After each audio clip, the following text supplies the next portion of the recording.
be strong in this time, son. I'm a survivor. I will survive. I will survive. And I'm a firm believer. We'll forever shine. Just to stay alive. That's simple means it. Nobody can hold me, man. Nobody can change my energy. Nobody can hold me sick. I will not allow negativity. Nobody can hold me, man. Nobody can change my energy. Nobody can. Nobody can. Everybody show me some strength. No weakness. Show me where I'm going. Strength. No weakness. Show them who we are. Strength. No weakness. Show me where I'm going. Everybody strength. No weakness. Show them who we are. That when you roll. Your enemies, they must tremble. Your enemies, they must tremble. Yo, that when you roll.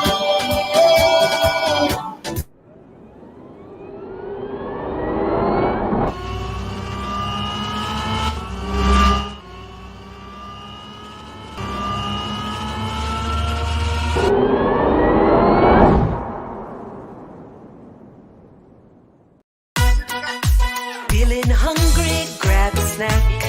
Caribbean food delight. Jamaican patties, light and flaky. Caribbean food delight. Taste the difference. Caribbean food delight. Grab a patty, take a bite. Caribbean food delight. Quick and easy, grab a patty, take a bite. Caribbean food delight. Oh yeah. I will survive. I will survive. And I'm a firm believer. Ride along, welcome to the ride, welcome to Monday on the ride. A bright and beautiful Monday. Yeah, man. Oh, how I love Mondays. Oh, how I love Mondays. Mondays, I love you. Not as much as I love Ride Along, though. I love Mondays like second best to you guys, right? Hey, Rena, how you doing, my friend? Hope you're doing well. Everybody. We have Bianca Smith. How you doing? Guys, we're doing the roll call early today, right? We're doing the roll call earlier because you guys saw us started a little bit earlier than normal today because we have a special guest. She's very special, exquisite. I want to give her the whole hour. All right, I want to give her the entire hour. I don't want to take away nothing from her today. So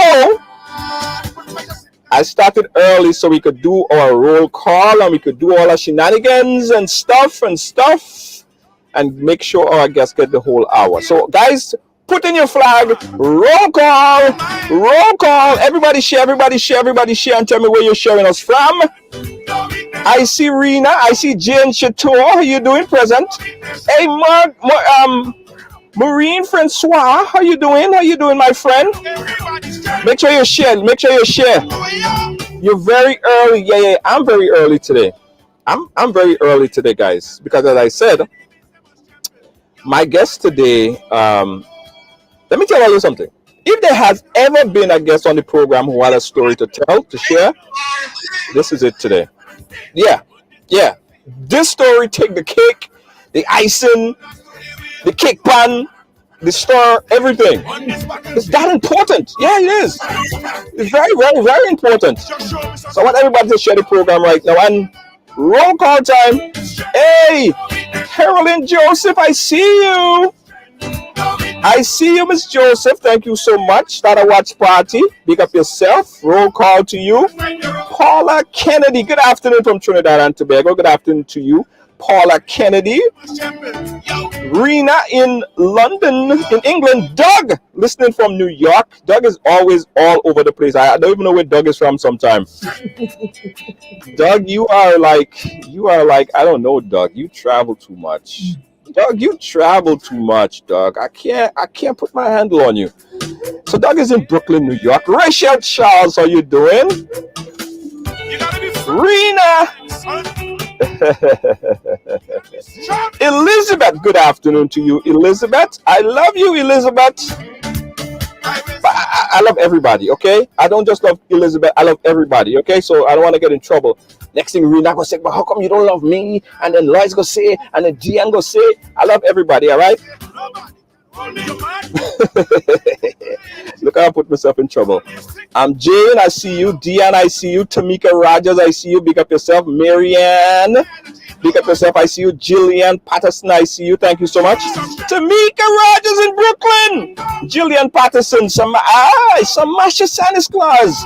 Samasha, Samasha Santa Claus. You have to go to the side of the class. I ain't see you for a good few weeks. Where you been? Thought you don't love us anymore.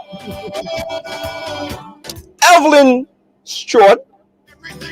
Sorry. Yes, you see. I love Elizabeth. Elizabeth love me. Elizabeth. By the way, I love everybody. Okay, so again, I don't want to get in trouble. Thank you guys for joining us today. Listen, guys, my next guest, right?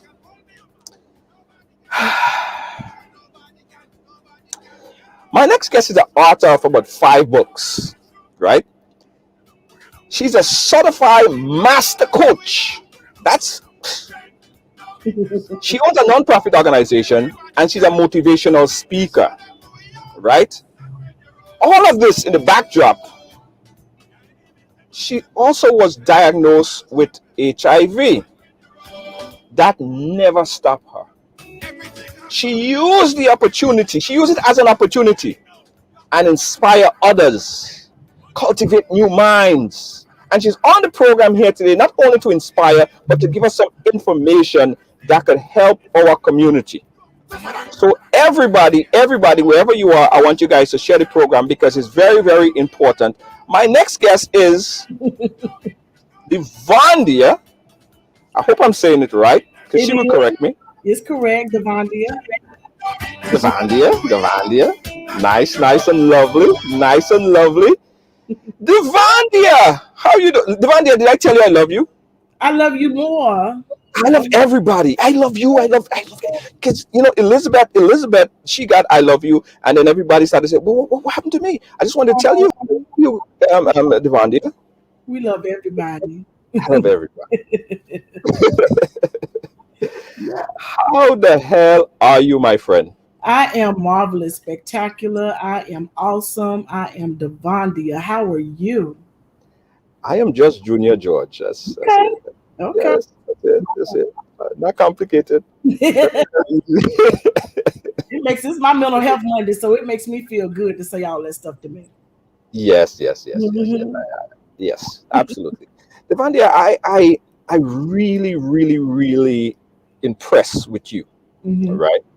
I looked at some of your videos and I've seen the things that you have done, the inspiration that you have put out there to the general public, and how you basically cultivate minds and you shape minds.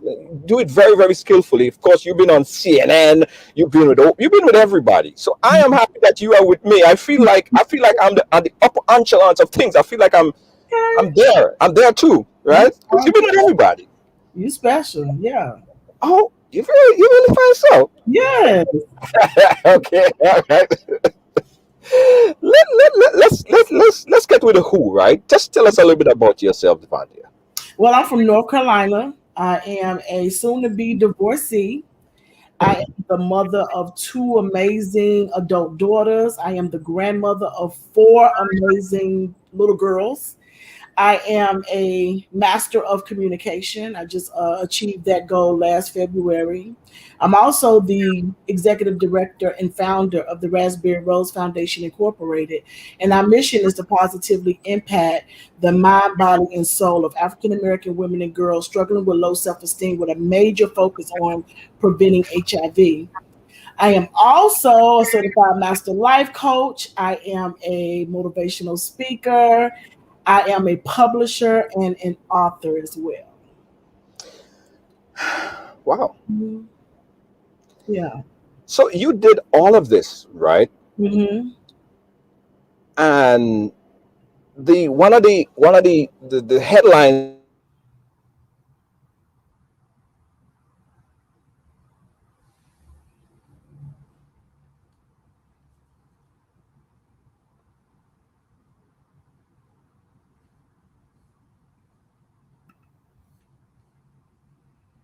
It froze up on my end. He froze.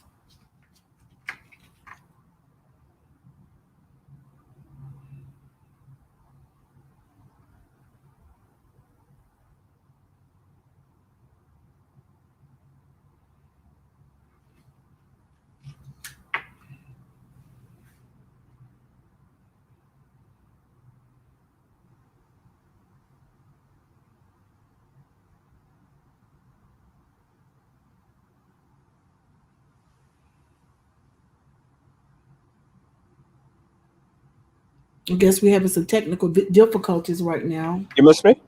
Yeah, I missed you. Hey. Sorry, technical issues on my end. As everyone know, I'm in a SUV, and sometimes I use remote internet, and that happened 1% of the time. This was the 1% of the time.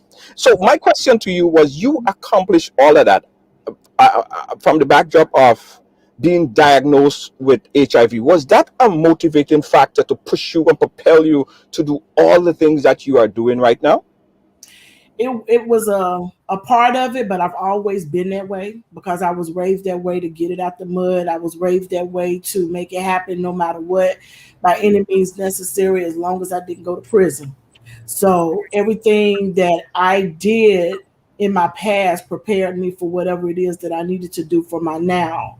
So I've always loved working with children. I've always been an extrovert. I've always been not afraid to talk to people, to surround myself with the best. And for those that consider people the least, I'm a well rounded individual who is well versed in a lot of things. And I love to empower and help shape people.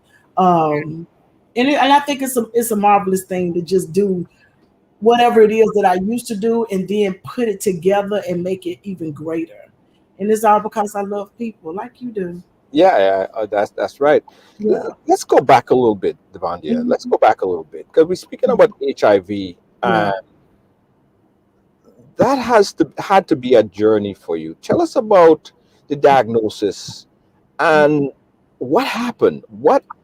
How did you contract HIV? Let's talk about that Okay. aspect of your life. Okay. Well, it happened back in, I found out about the diagnosis back in 2003, December the 9th, to be exact, 17 years ago. I contracted HIV from having unprotected sex with someone that was not my husband. I had no emotional attachment. I was promiscuous, looking for love in all the wrong places. And I went through a lot of stuff, being molested and raped by people that I felt like should have been protecting me from individuals that did the things that they did to me. I was looking for that love that I yearned from a father that wasn't there to show me what a man was supposed to be and how one is supposed to treat a lady. So I was looking for all of this love in different men, which left me in a state of contracting a disease that has no cure. But God says, if you go where I say go, do what I say do, say what I tell you to say, then I will heal you. And I speak that by his stripes I'm healed. And because of that, the virus has been undetected in my body. Um, HIV, it was scary at first.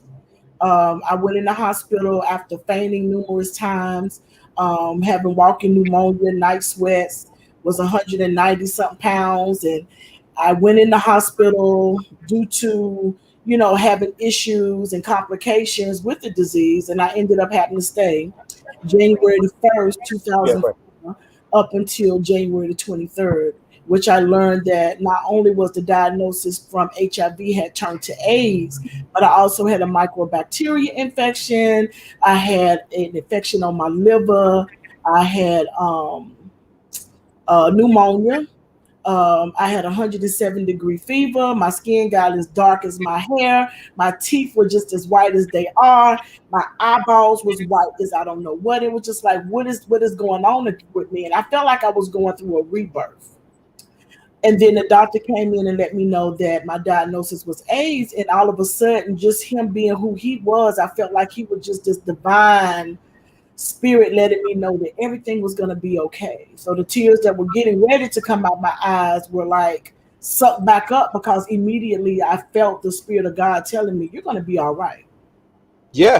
Did Go you by know? Sorry, go ahead. Finish your go by, thought. go where I say go, do what I say do, and say what I tell you to say, and I will heal you. And that's why, without shame and with boldness, I share my testimony on my life before HIV, after AIDS. You know, being in a low self-esteem state of mind, smoking marijuana, drinking liquor, you don't have the mindset to say, what is your diagnosis? Have you been tested? Do you have a condom?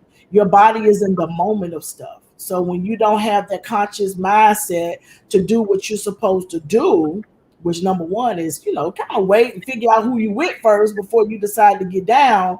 And that wasn't me. I was reckless in my behavior. So because of my choices, my consequences was something to bear. And basically the doctors gave up on me. They told my mother there was nothing else they could do for me. Take her home, you know, make her comfortable. And they honestly said they wish I would have went to another hospital because they didn't know how to treat me. But there's a God that knew how. He knew what he needed me to do. He knew what I was going to do. And so I had to get down in what I like to call that valley state, in the pit. Right.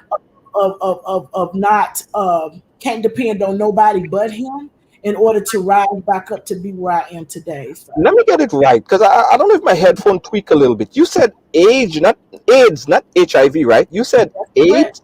AIDS. My T cell count was 19. My Oh, T cell wow. count is 19. Anything a 200 and below T cell count is considered AIDS. And so the science, just like a mini science behind the disease, HIV has these antibodies that like to swim around inside of your body. And when they get to your T cells, they attach their cells and they make their cells replicable of your T cell. So your T cell doesn't know that it's a virus. And because it doesn't know it's a virus, you know, it hangs on and it treats itself as if it is itself.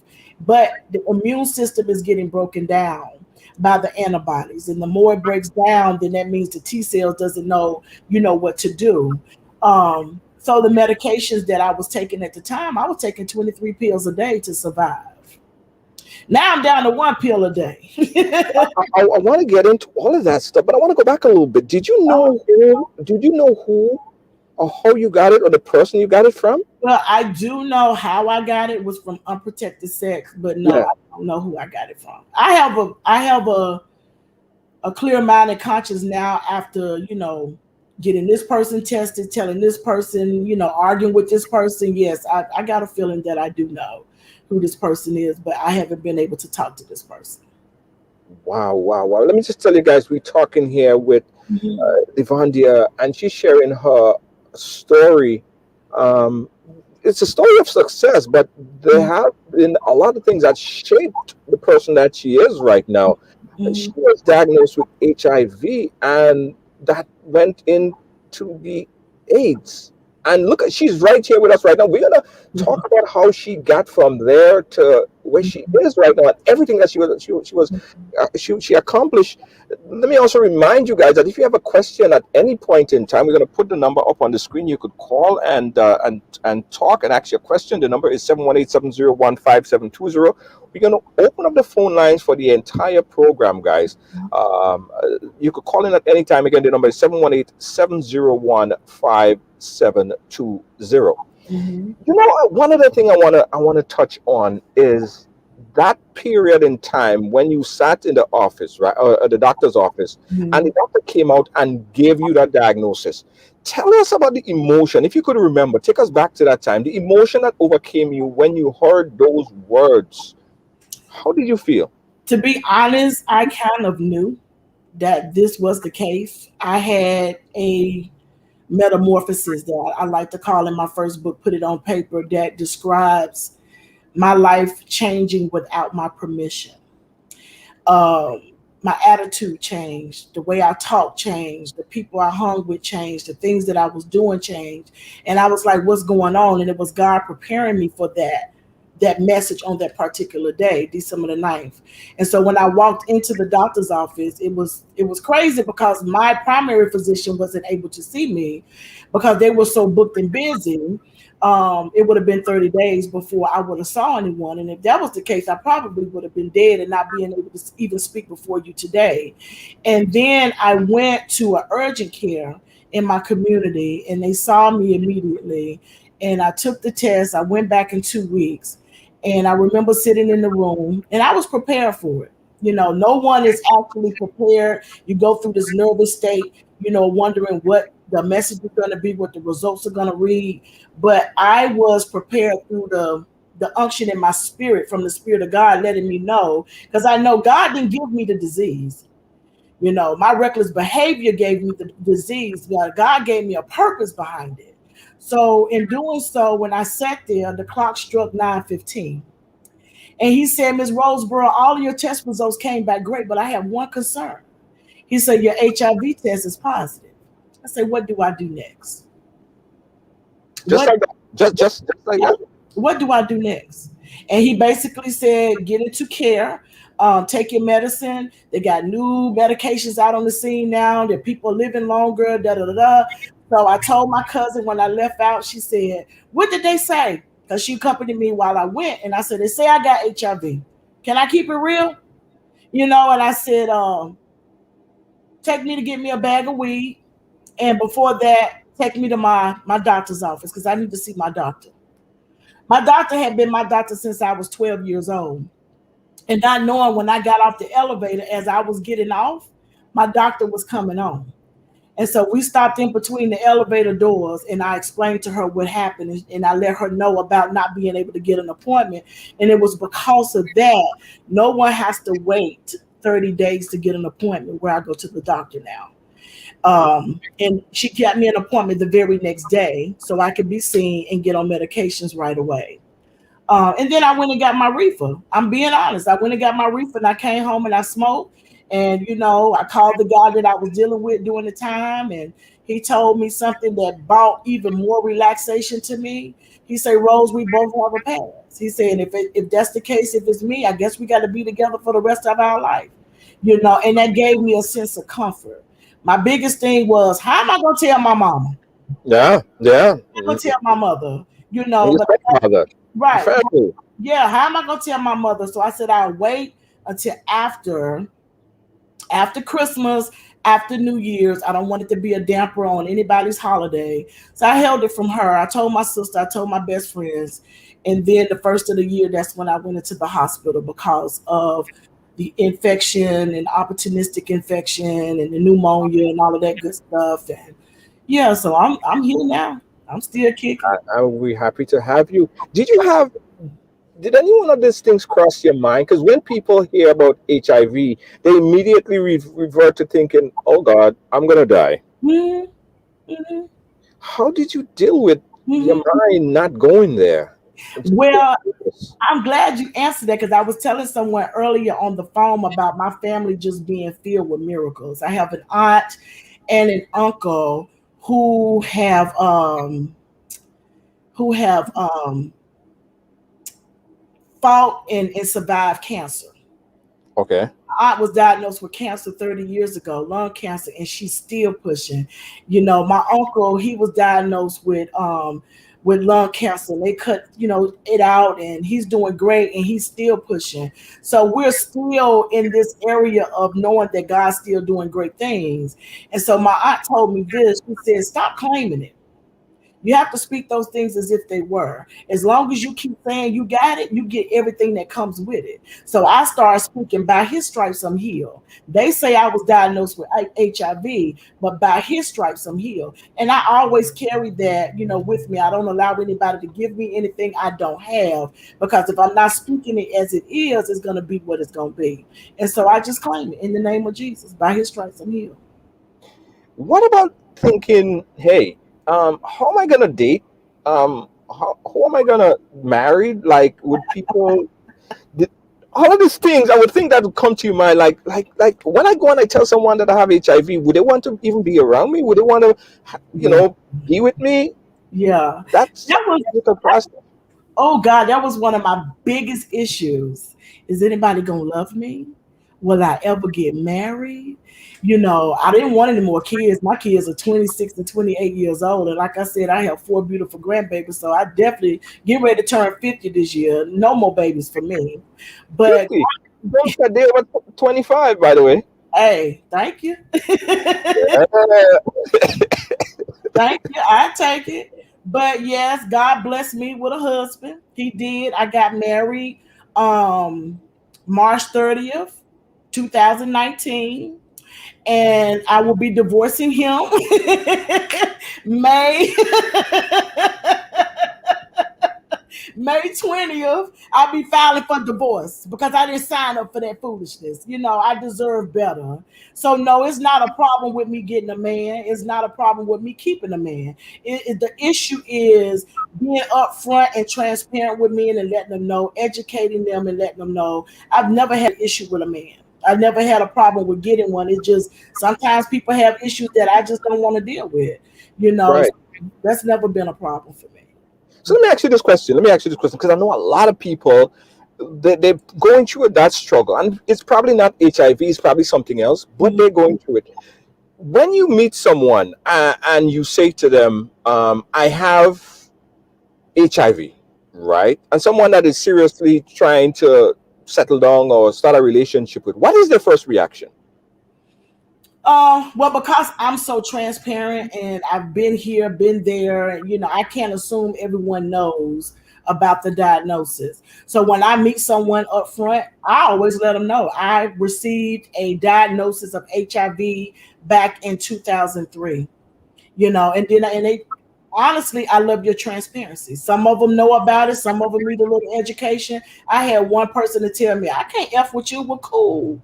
Because my thing is, if I have no emotional attachment to you, my feelings are not going to get hurt if you fool with me or not. It's okay. Right. And if we be friends, we be friends. If we don't, that's fine too. But at the end of the day, I don't want to put myself at risk for anybody that might be so ignorant that they might want to hurt me because I'm keeping something from them that I feel like. Now, if I'm not intimate with you, I don't have to tell you anything. True. I owe you that. I owe you morally. I owe you the responsibility to say, listen, I was diagnosed with HIV, and this is what happened, and this is where I am. Blase this, that, and the third. But no, I don't. I don't think it's fair because maybe the person that infected me didn't know. And maybe the person that did infected me maliciously did it on purpose. But still, you can't point a finger without three more pointed back at you. So you have to have a responsibility that I lack of your mind, body, and soul. And so because of that, I had to endure everything that I had to endure to be where I am today. The medication, Mm-hmm. right? Because I know there have been a lot of advancement in HIV. Yes. There's PrEP and there's all these things, but I don't know if that was then, that was existing at that point in time. Mm-hmm. You said that you used to take 20 something medication. Tell us about the medication that you used to take that was prescribed for you to take, and what did they actually do?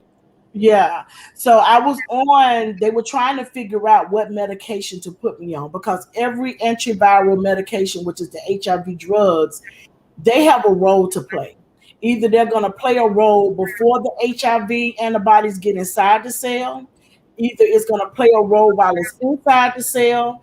And we have to figure out where you're going to be with your medications and what medications work for you. And so they had me on something that honestly was just too powerful for me.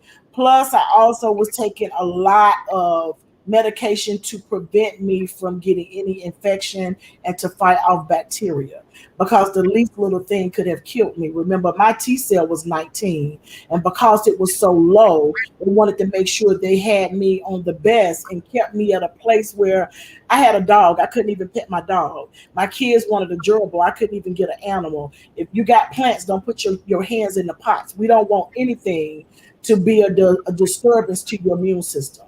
So the medication itself, I took 23 pills a day, iron pill, the antiviral medication, medication for constipation, medication for nausea, medication for whatever the case may be. But now I take a one pill a day, which has two different medications in it, which is a cocktail, and it's called Jalupa. And I have to take that regimen with a 400-calorie meal or more a day, same time every day, and it's much more simpler, of course, than taking 23 pills a day. Yeah. Mhm.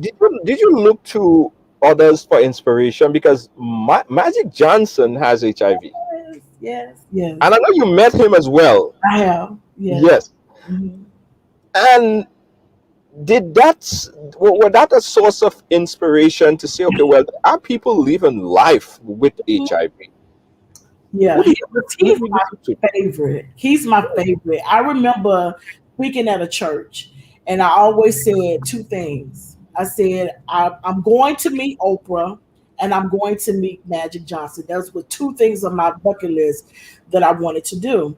Well, after speaking, a lady came up to me and said, "You're going to meet Magic." And I was like, "Really?" So he was at Duke University and at Carolina Theater, and he was speaking, and I did have the opportunity to speak with him, and I also had the opportunity to be called out in the audience to share. And he asked me, "What are you doing to make sure you stay alive?" And I say, "Take my medicine every day." He say, "What?" I say, "Take my medicine every day." What? Take my medicine every day. So, it's just so important to make sure that you don't break the cycle with the medication in your body, because it can cause the T cells to do this and the viral load to do that. And what we want is for a decrease in the viral load and an increase in the T cells. So, and that's so important. Yeah, That's, yeah. Let's talk about down times and times that you felt like, yo, I don't know if there have been time like this for you, but have there been any time when you feel this is depressing, this is oh, stressing, this is oh yeah. stressful? Oh Talk yeah. to us about this and what some of the triggers. I can honestly say that I was suicidal at one point.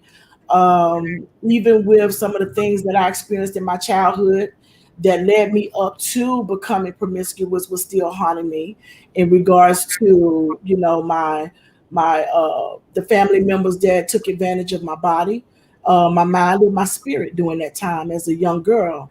That still haunted me. So here I am trying to figure out all of the things that I did wrong and all of the things that I did right, and then some of the things that was confusing me. And so, why is all of this happening to me? And I got into that why me, oh, it's me, God state of mind. And it was like I probably would be better off dead. But I came to realization, because I blame it on my scales, because I'm a Libra. I'm like, okay, I'm here, but sometimes I know how to balance it all out, make sense of everything. So I said, I got three things. I could take these pills. I said, but what will happen if I take these pills and I don't die? So most Hmm. likely I got to go to the hospital and they got to pump my stomach out. I said, well, I have this 1992 Cadillac sedan DeVille. If I take it and run it into a wall or a tree and I don't die, and I walk out and I got to have back pains for the rest of my life, Hmm. okay, I'm not going to do that. Now I have this 380, I put a bullet in there, and shoot myself in the head, and I don't die. And I'm walking around with headaches for the rest of my life and a bullet that they can't take out because it's a risk of removing it. Okay, God, I hear you. I stick around. So that's Wow. a way of just saying death is not an option. You were Death, constantly having a conversation about mhm, yeah, death wow. is not an option because I don't like pain. I'm afraid of pain. Pain hurts. It just, nothing feels good about pain. So why put yourself in a situation to bring more burden to yourself if you got to live the rest of your life taking medication anyway for this, and then you got to take medications for that also. So I just said, let me just make it happen. Let me balance Guys, it all out. we're talking here with Devandia, and I want to take a break, right? But when I come back, I want to talk about turning points, Okay. right? And at the point in time when you decided that, yo, this is not gonna affect my life. This is not gonna affect the rest of my life. I'm gonna change and I'm gonna make a big change, massive change. I'm gonna write all these books. I'm gonna start a non-for-profit organization. I'll be a master coach. I'll Mhm. do all these things. I want to talk about that particular point because I have an idea. And when we come back, we're going to talk about it. Guys, you're watching Right Along Live. Don't move. We will be right back.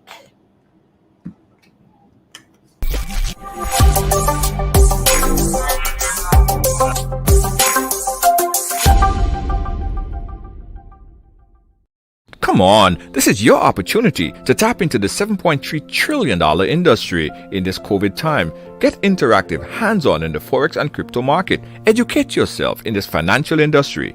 All of this is possible right now with a multi-source income generator. This program will allow you to learn while you earn in this lucrative decentralized industry. Take advantage of this trading academy, personal development, create multi-source stream income, trading ideas in this global market, get discount travel with your own portal, bonus token backed by bitcoins, and so much more. For more information, contact Kristen Alexis at 347-834-2852 or Marisha Dash at 646-529-6570. Don't miss out on this amazing opportunity of a lifetime. Call now.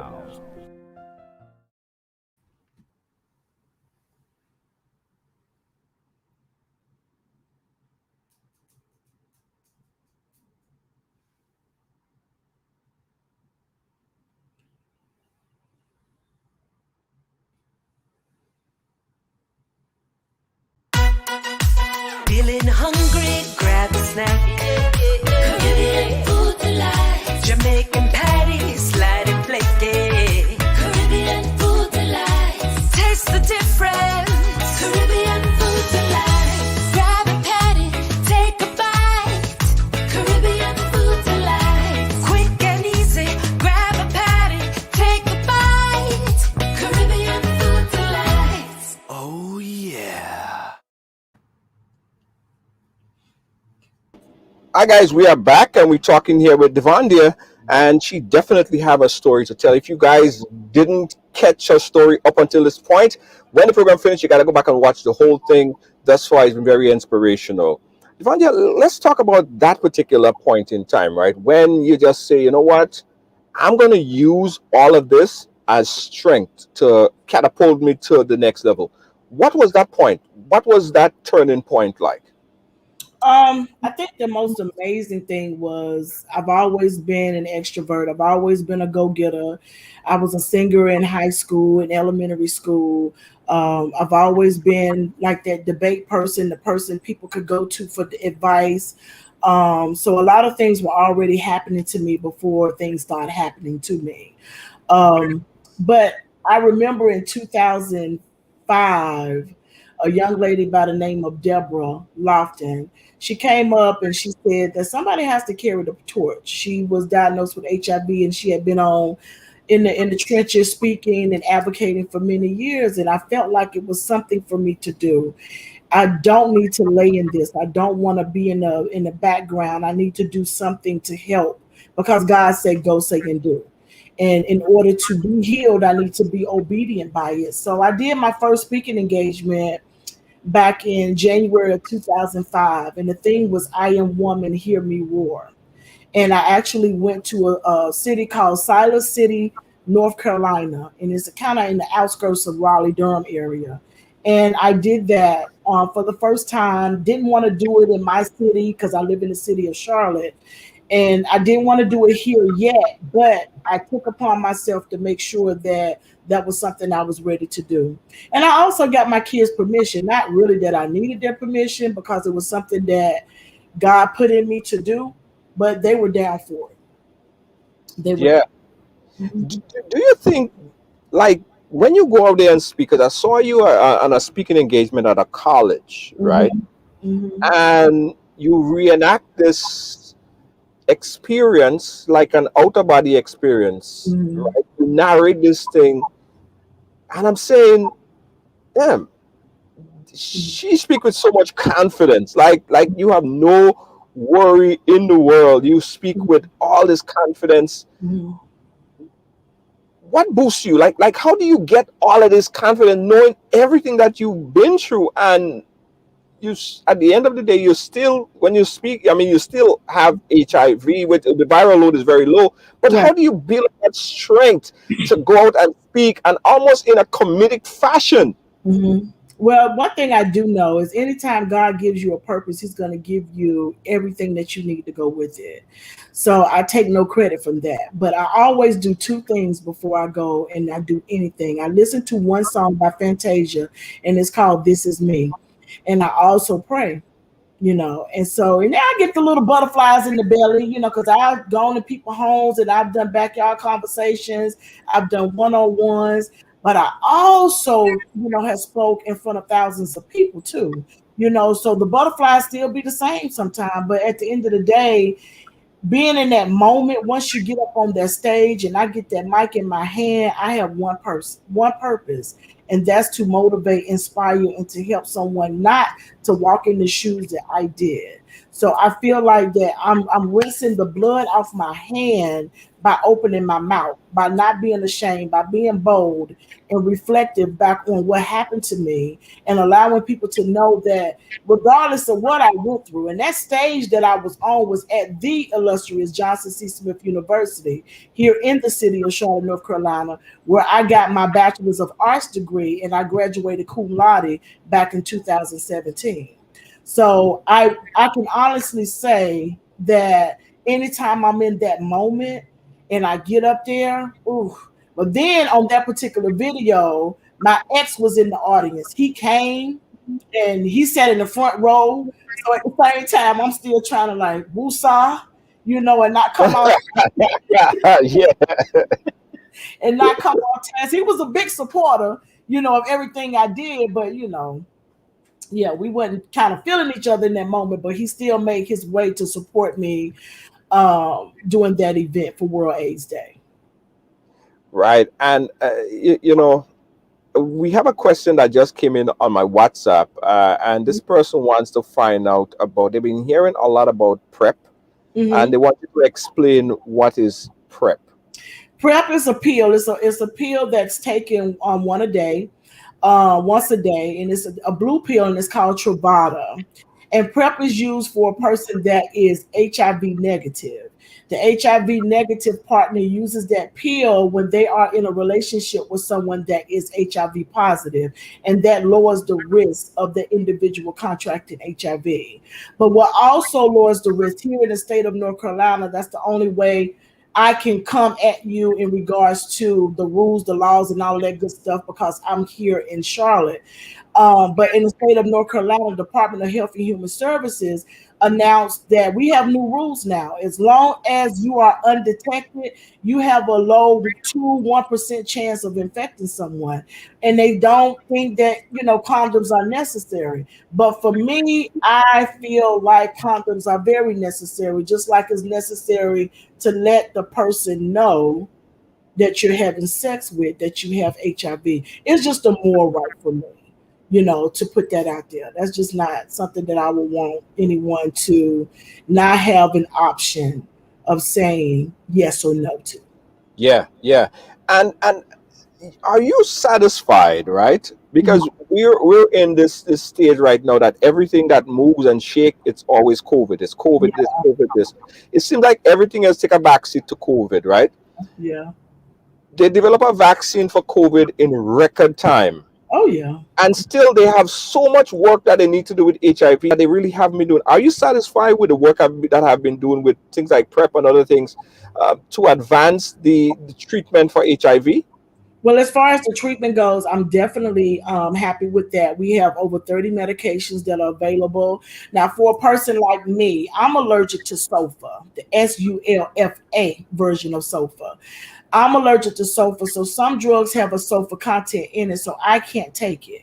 So it's certain drug classes that I have to remain in, or I will risk, possibly death or having another severe allergic reaction, like the one I had back in 2007 that prevented me from going on the Oprah Winfrey Show. Right. Because I look like a monster. But I think PrEP is a wonderful drug that for those that meet with their partners and they on one accord in regards to using that regimen. But I think the most important thing is for the person living with HIV is to get everything together within themselves to make sure that there's a decrease in their viral load and an increase in their T cells so that they can live a healthier lifestyle. And if they are using condoms and their condom, breaks, you are not going to put your partner or your lover at risk for contracting the disease. So I'm very happy about the treatment plan of everything, especially with my doctors. I have a wonderful care team of individuals, from a primary to the dentist to my infectious disease doctor to my optometrist. Everything is great, all down to a psychotherapist, because therapy is definitely important. But as far as the advocacy part, we definitely lost our way in that part. Yes, we are saturated by COVID. And as we were talking earlier, I was telling you about how the month of October in the Ronald Reagan era, it was dedicated for HIV/AIDS awareness, the whole Yeah. month. But Yeah. we now that breast cancer has the month, we also know that domestic violence has the month. And then, HIV/AIDS Awareness Day is World AIDS Day on December 1st. Just December, one day. that one day. But then you have the Black HIV/AIDS Awareness Day, February the 7th. You have the Women and Girls HIV Awareness Day, March 10th. You have a National Testing Day, June 26th. And that's annually, that's every year. You have your National Pacifica and Islanders Day. You have your Latino Day, but there's never enough, of that. We have advocates, but a lot of times us advocates get burnt out. So we have to retrain, we got to refurbish, we got to rejuvenate, and we have to look at our younger generation that are, living the life that we once lived, to come in, like Deborah told me, pick up the torch and keep it going. Keep going. So I do as much as I can, but I definitely can't do it alone. So it's platforms like yours that gives us the opportunity to put the message out even more. So I thank you for that. No problem, no problem. Maurice Franklin has a question. He says, you spoke briefly about your mom during the process. You want me to ask you, what is the family dynamics after the diagnosis? Did you experience stigma? My family is wonderful. I love my family. Now, when you don't have the information, if you're not knowledgeable on the science of the disease, and neither was I during that time, but now, I've been trained in various areas from federal to grassroots. I've flown this amazing country and shared my testimony, and have been trained in various areas when it pertains to HIV and AIDS. So in the beginning, it was different. I didn't know a lot. I knew enough, but I didn't use that enough to protect myself either. But when my mom came to me and she was like, I don't know what to do, just tell me what to do, because I was getting out the tub. They actually had to help me out because I had no strength. I lost a total of 70 pounds. So I was just like 130 pounds, 5'9". I was very small. I looked really sick, and my mother and my sister helped me out. And my mom put on some latex gloves to rub my body down with the Aveeno bath and the Aveeno lotion, the oatmeal, because I was itching real bad. That's when I found out I had an allergic reaction to sulfur, because I had to take a medication called Bactrim. But it was just a little bit of the content. It wasn't enough to give me a severe allergic reaction, but it was enough to make me react. And so I was like, Mom, why you got those gloves on? And she was like, Vonda, that's my family name. She was like, Vonda, I just don't know. You have to teach me. I said, well, I'm learning too, but I need to feel my mother's touch.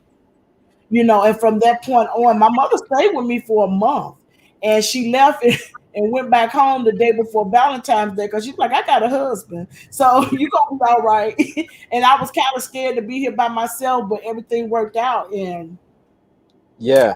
good. But still, a lot of people had that stigma, like, okay, if you touch someone with HIV, you catch Oh, HIV. yeah. And a lot of information had to be, I think a lot of people still believe that. As much education that there is out there, people think that if you drink from a cup with someone with HIV, you're going to catch HIV. And that is just not so. It's So there not. still need to be a lot more advocacy work from platforms like me and us, Yeah, just to keep speaking about this stuff, to let people know that that is not the case, yeah, right? that's true. we That's true. spoke about COVID, right? And Mhm. we spoke about HIV, and you were diagnosed. You told me earlier that you was also diagnosed with COVID. I did. I did. What was the difference, right? Because I was diagnosed with COVID as well. What Uh, was the difference hearing that both diagnoses? You was diagnosed with COVID and you was diagnosed with HIV. After we talked about that earlier, I kind of thought about it, and I was like, you know what? I think I was more in fear of COVID than I was with the HIV diagnosis, because I already had a director from God, prior to going to get the test. So because I had got that, I was already calm in my spirit when I went to the doctor's office. Now, when COVID came about, I was like, my immune system is already compromised, Lord, so I had to go to him before he came to me, but then when I went to him, he reassured me that I was going to be okay, and so where everybody's story is different, and God bless all those that have lost someone due to this horrendous disease and virus, I do know this for a fact. It couldn't take me out. It couldn't take me out because I prayed and I said, God, I got too much more to do. And you said, until all my works is done, it is Yeah. what it is. But it was, to me, COVID was like, in my body, it was like a severe food poisoning. That's how I felt. Oh, I felt, yeah. Yeah. yeah. Hmm. I remember when I got the COVID diagnosis. Hmm. I was like, okay. Yeah. That was my reaction. Like, okay, Right. it. And after we had this conversation earlier, I re-examined. I tried to go back to that period in time. I wasn't scared, but Right. I was concerned. Yeah. You Yeah. know, you have that level of concern, and then you live into the. I didn't have it bad. I mean, I had mild symptoms, and I mean, it was more psychological for me because it messed with my mind, Right. played with my mind a bit. Um, but I don't know. I would think, me personally, I would think hearing a HIV, then hearing a HIV diagnosis, it would. I, I think it might be more scary for me. Yeah, it'll be more scary for you. Yeah. And it depends. Like I said, I had already got reassured, Right. that this is gonna be what it is, but this is what I'm gonna do. You Yeah. know, so it's a lot. It's a Yeah. lot. Yeah. Okay. So we have some people that's watching right now, and they're very frantic, and they want to get information. Say they were diagnosed with HIV or diagnosed with any kind of disease, like any kind of rough diagnosis, cancer, HIV, whatever. How do you talk to them let's put on your professional hat right now, motivational speaker hat. How do you talk to them? How do you counsel them in getting through the process and accepting that you have this? Right. Well, I had a major role here in my county, in Mecklenburg County. I used to work for the Mecklenburg County Health Department. So here I was a working in the HIV STD community services, and so I was trained at Duke University to be a peer counselor. And basically, you want to listen. You want to listen. You want to hear what they are feeling, and at no time is it's possible to share your stuff, but it's always giving my ears and my time, my undivided attention to their need.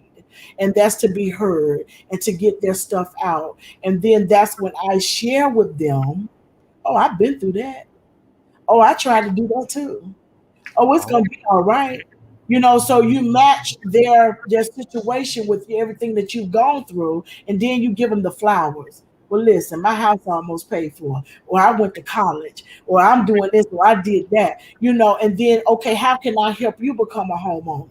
How can I help you get whatever you need? So not only that, I also served as the individual that helped get them into care, make sure they got case management, make sure that they got housing, make sure that they got food if they needed transportation. I was there to accompany them as well as take them to their doctor's appointments. I was also able to help a nurse at the clinic that did not know what to do. I was at home, I wasn't working at the time, but a young lady wanted to commit suicide.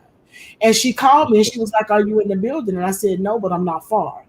And so I came up there and I was able to talk to someone and take her down off the ledge because she was really she wanted to die. And I sat in that place with her in the health department for about an hour until she got it together. And then she allowed me to take her to mental health. So things like that allow me, even at my worst day, if I was depressed or not feeling it, things like that let me know this is why you're important. This is why God has you still here. So there's no reason for you to fret. There's no reason for you to be any type of way in your emotions, because somebody needs you. And if they don't get you, who are they gonna call? That's gonna respect them while they when they're here, when you're listening. I'm a crisis call person as well. I get Yeah. called 2 and 3 o'clock in the morning for individuals that are newly diagnosed and those that are seasoned diagnosed, but they need somebody to talk to. And I have to get up and I have to walk around and wake up real good so I can give them the attention that they need. Because it messes with this.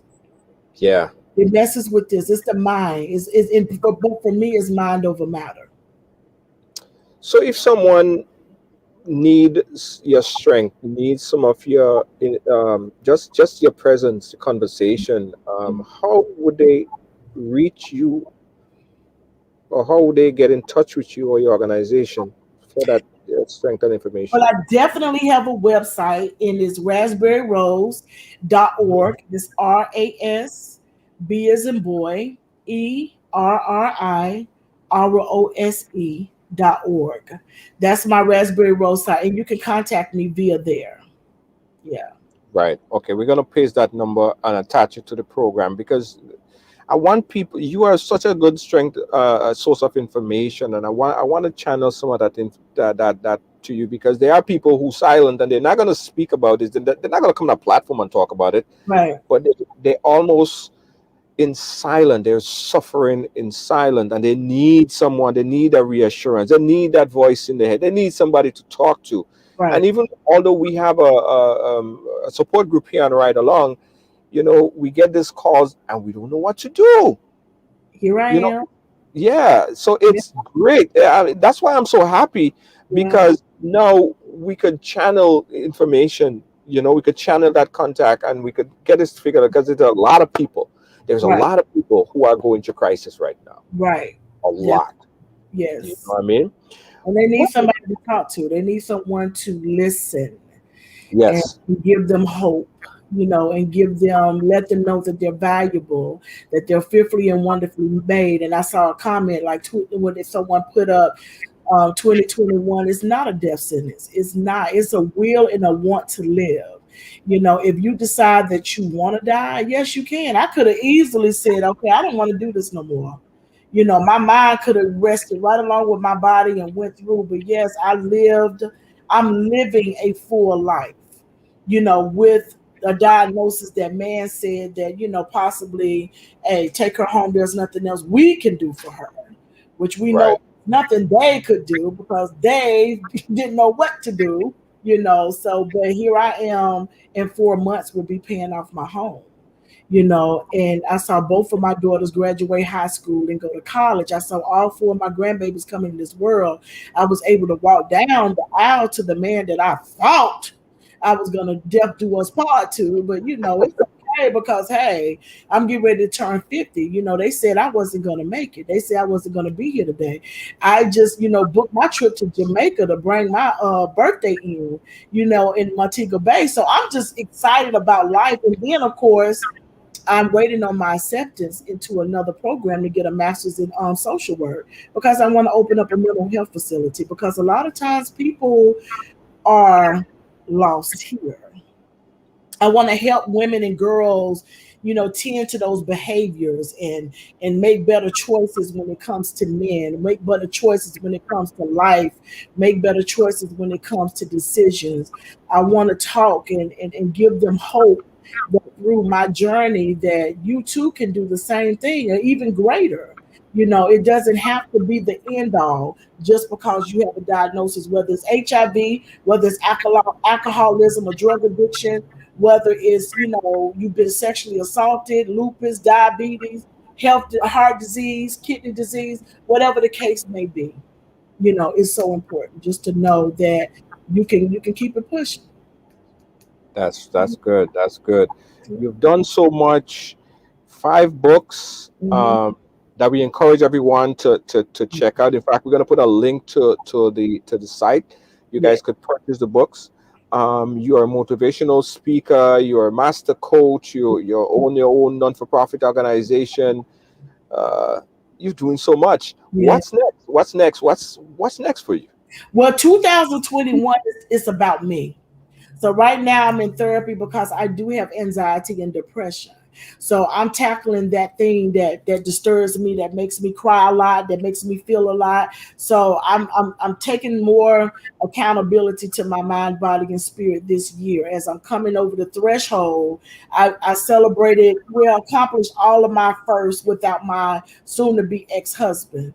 And so Friday the 19th made 10 months since I've been separated. And then the 30th of March will be 2 years that we would have been married. So May 19th is when he left the house because I said go. And then we have to be separated a year and a day in order to get a divorce here in Mecklenburg County. So once I get the divorce, I'm going to continue to work on this. Continue to work on this. It's about traveling. It's about going back to school. It's about me. On Mondays, just today is Monday. Mhm. I make it a mental health Monday day. I don't do anything but me. And this is what I'm doing today on Mental Health Monday day. I'm doing something for me. This gave me encouragement. This gave me a peace. This gave me love. This gave me joy. Just being able to share once Yes. again in my journey, because a lot of times people don't know, if when I'm giving people hope, I get it back in return. The energy is magnificent, so a lot of times people don't know, when you're hitting me up and want me to speak, when you're hitting me up and you want me to share, I'm in a dry place. I'm crying. I'm frustrated. I don't want to do this anymore. But then I get on here and I Yeah. put on a wig I'm gonna put on today and doll my face up and smell good, and I sit up here and I tell it. And then now I have this newness about what's next for me, anything I want. Because That's I it. deserve it all. I deserve it all. One last question I want to ask you, right? Let me see if I could articulate this question properly. Okay. Okay. People always look to folks like yourself. I get it as well. Um, for advice, inspiration, and assistance. Hmm. But oftentimes we feel like our well is empty. Yes. How do you full or do you let me ask you like this. How do you fill your well in order to let it overflow so that you can help other people, or do you operate on an empty well and still give off yourself to the public? How do Mm. you manage those things? It's so hard to operate on an empty well. For me, it's so hard for me to operate when my light is dim. For me, it's so hard. So I like to sing. I like to sing. So I sing a lot. I walk around, I sing, and I worship, God, and I pray, But even in a dry place and someone calls me, that strength comes from God. That Mm, strength comes from God. Because when that phone rings, I can't say I don't want to talk right now. When a right, call hits, when that email comes, I can't say I can't reply to this person back because I got bills to pay.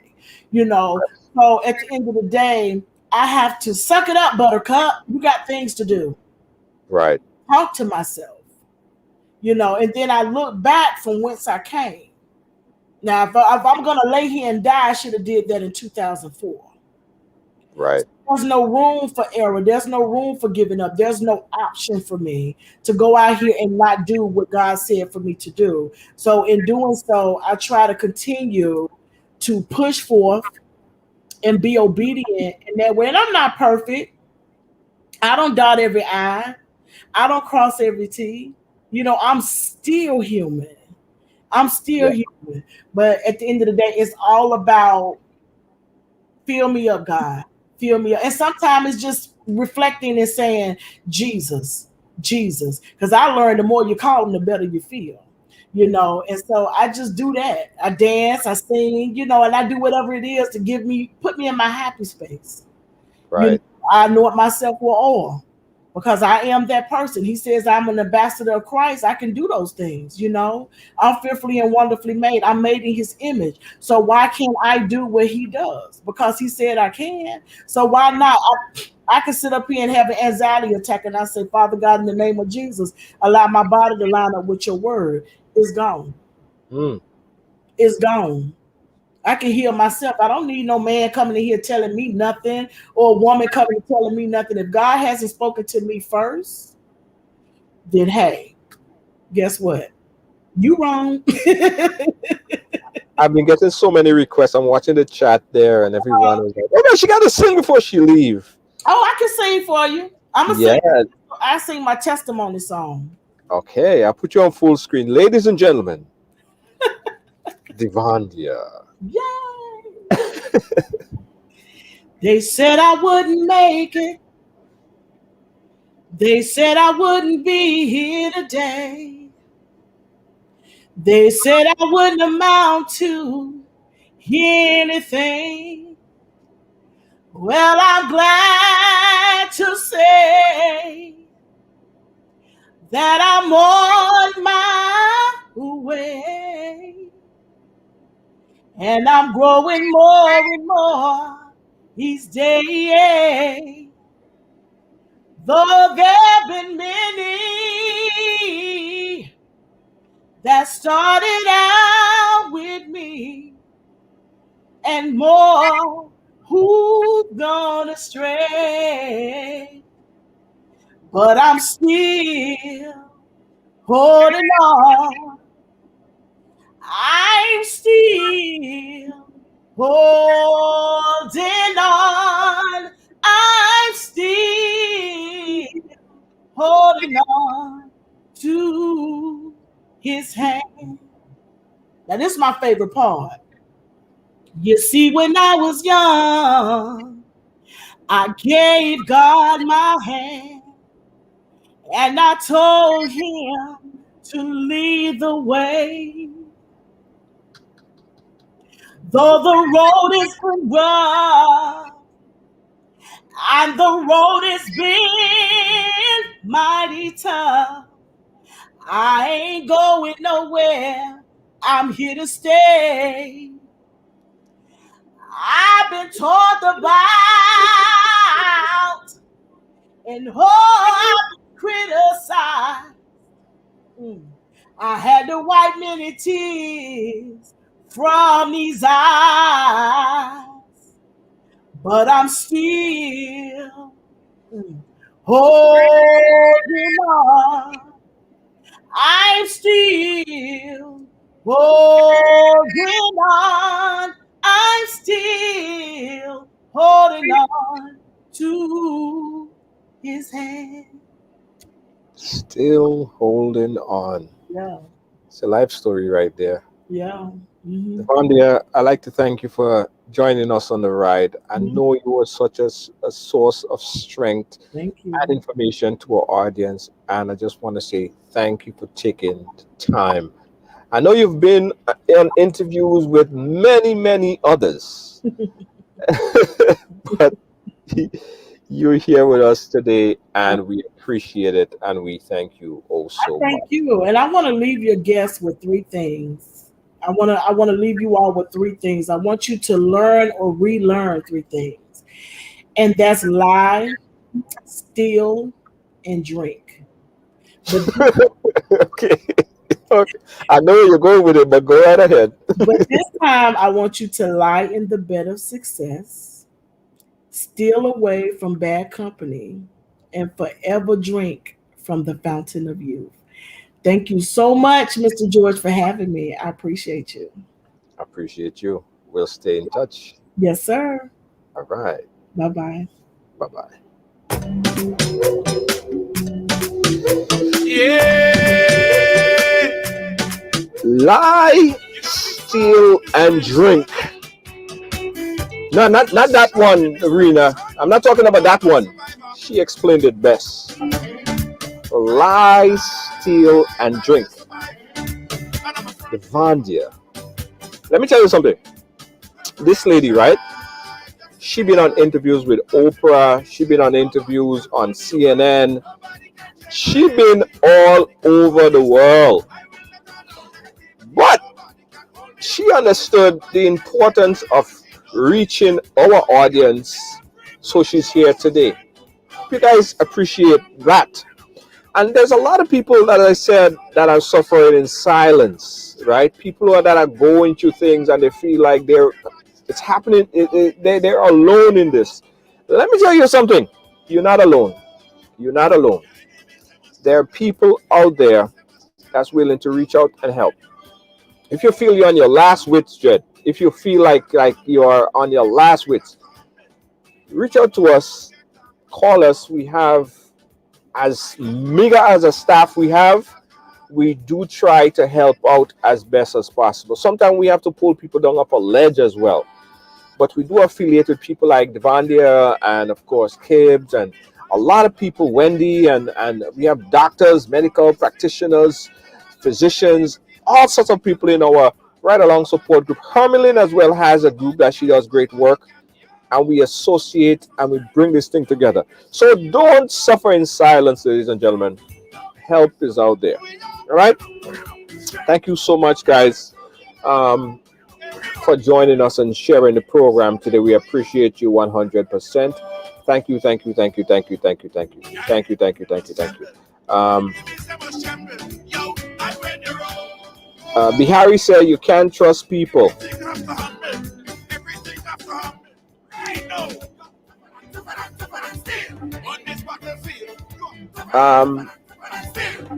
And yes, thank you, guys. Listen, don't forget, Ride Along platform is all about everyone have a story to tell, everyone have a story to share. All right, if you have a story to share, contact us. We'd like to hear your story. Now, there are stories that you don't want to make public, right? That's fine. All the stories that we get, sometimes 50-60% of them never make it on air. It's resolved before you even get on air, right? Or contact us or talk to a friend, a good friend. Tell your story, share your story. Don't keep it all inside, all right? Again, thanks a lot, guys. We appreciate you. I'd like to also thank our riders. This week we hit approximately 5,000 orders in our riders phone headphones. From all our orders, from the Amazon to our websites to folks that purchase our riders brand. Thank you so much for making us grow so fast, so quick. Over 5,000 riders headphones sold to date. And boy, that's amazing. That's really amazing. So if you have gotten one of these headphones or one of these headphones, we say thank you so much. Thanks for supporting riders. And because of your support to our products, for supporters who actually pay on a monthly basis to ensure that this program continue, we say thank you as well. Because of you, we could do what we're doing. That's what it is. That's where it's at. If you have not yet gotten your Riders headphone, guys, you could go over there to the website at ridersong.com. If you're on Amazon, you can also get it on Amazon. Go over there and order it at ridersong.com. You can get these ones are the wired ones. It also works Bluetooth as well, and it's also great if you're on the phone. Or you could get my favorite one, which is the open air riders. This one goes over your ear, not in your ear, and it doesn't fall off. It don't fall off, right? It's great if you're running. Even if you're swimming, you could put this on and swim. It's water resistant. So get the Riders headphones at www.ridersong.com. All right? Gail, how you doing? Big up yourself. Thank you so much, Gail. Deanne Fraser, great job. If you guys want to order one of Devandia books, you could order it. We're going to put the link in the bottom of the show. You can go ahead and order her books, and contact links, everything is going to be at the bottom of the show. For the folks on YouTube, for the folks on Facebook, folks on Instagram, and folks all over wherever you're watching us from, we say thank you so much. Catch me again tomorrow, Ride Along Live. Peace out. Bye-bye.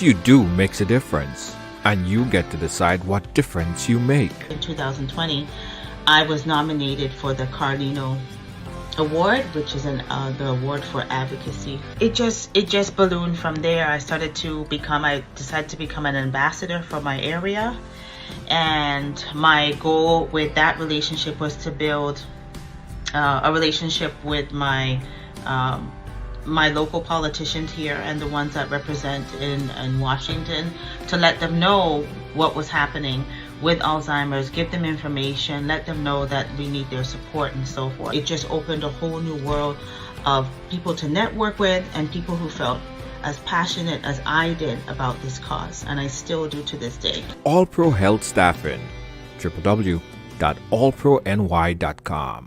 Come on, this is your opportunity to tap into the $7.3 trillion industry in this COVID time. Get interactive, hands-on in the Forex and crypto market. Educate yourself in this financial industry.